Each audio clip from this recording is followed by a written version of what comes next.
Hello everyone, welcome to the Parenthood family. We all make use of mealtime distractions because they seem to be the only way to make our child sit and eat.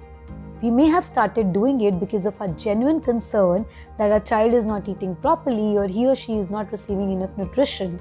But the eating will not get better if we don't get rid of these distractions. We all want that. Even my toddler got into the habit of distraction feeding. I researched about a lot of methods which can help us out in weaning him from distraction feeding. And few of them really helped us out. Let's talk about these methods in today's video.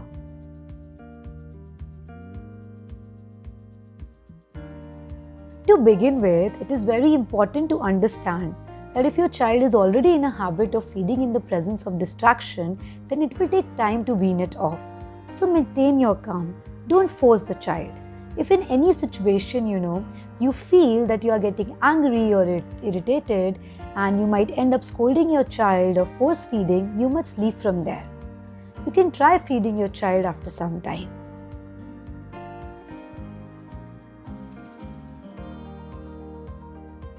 Sit with your child and explain them that the rules have changed now. No distraction at the time of feeding. If they don't want to eat, they can go, but no more phones, iPads, TV, etc. Initially, your child will get upset. They would not want to sit and eat. They might complain and eat few bites. But after a couple of days, they may forget about the distraction. Be consistent in your efforts. Don't give up.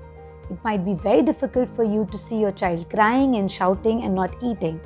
Just believe in yourself and trust your child. This will work gradually.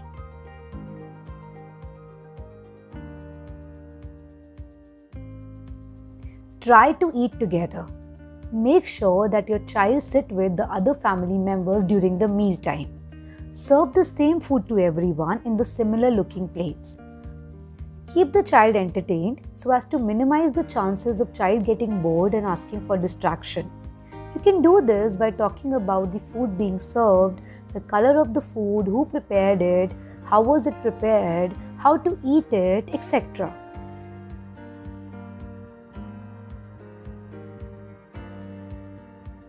Don't expect too much.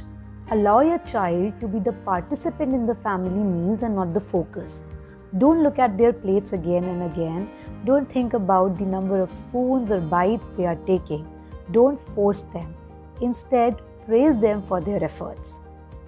Initially, make sure that nobody leaves the table until the child finishes the food or asks to get up. This may distract them and they may think that the eating time is over and they may stop eating. If the child asks you to feed him or her, then you can do that. We just want to create a stress-free environment while eating during the initial distraction-free meal times. Kids are very energetic. It is very difficult for them to sit still on table and eat. So set a timer of 5 minutes initially and gradually increase the meal time. If the child doesn't want to eat, you can ask them to go and play.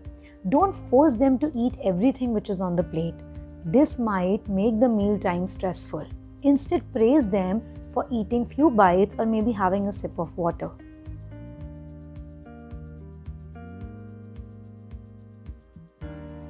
You can place your phones, iPads or anything which distracts your child the most in a separate room while eating so that it is not visible to your child.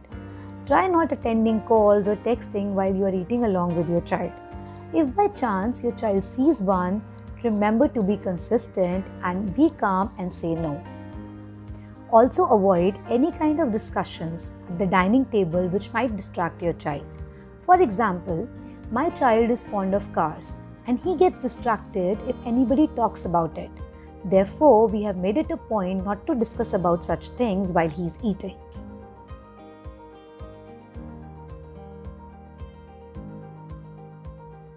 Ask your child to self-feed during the meals. By this, they will focus on the food instead of any distraction. Let them get messy. Don't teach them the correct ways to eat. Let them feel the texture of the food. Let them smell the food. It is very important. In the initial distraction-free sessions, you can offer your child his or her favorite food so that they have something to eat. Later on, you can prepare the food to include at least one item which your child won't reject, but serve everything which is on the menu.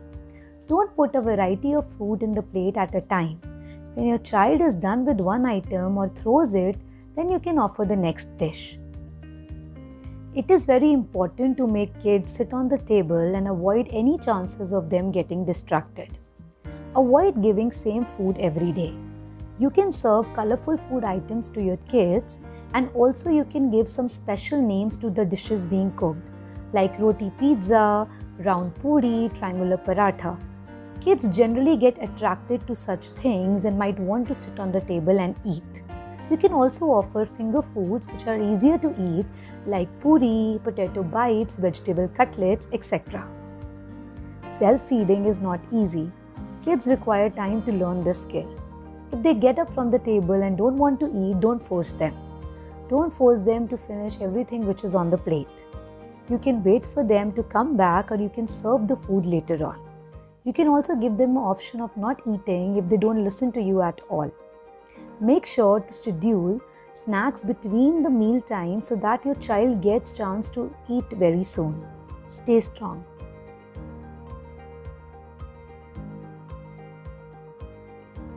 Don't bribe the child to eat or finish everything which is on the plate.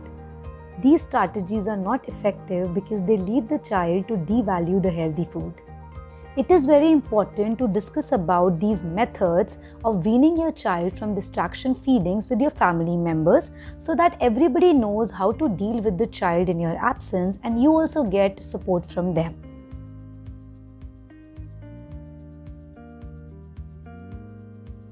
There may be cases where you have to break the rules. If your child is adamant and is not eating at all, then you can try distraction methods whichever your child likes the most, except for TVs or phones. It is not a very good method, but at least can help you make your child sit and focus. It is always recommended to rotate between the different distraction methods so that your child doesn't rely on one of them to eat. If your child is into screens completely, you can gradually reduce the screen time. You can show the screen before the meals or after the meals. You can start the meals without the phones or TV and can delay the exposure of screen till the time your child stops eating. If the child is not ready to sit on the chair initially, you can take them to a separate area where they feel comfortable. You can also take them to their play area. Don't forget to talk about food and give them chance to self-feed.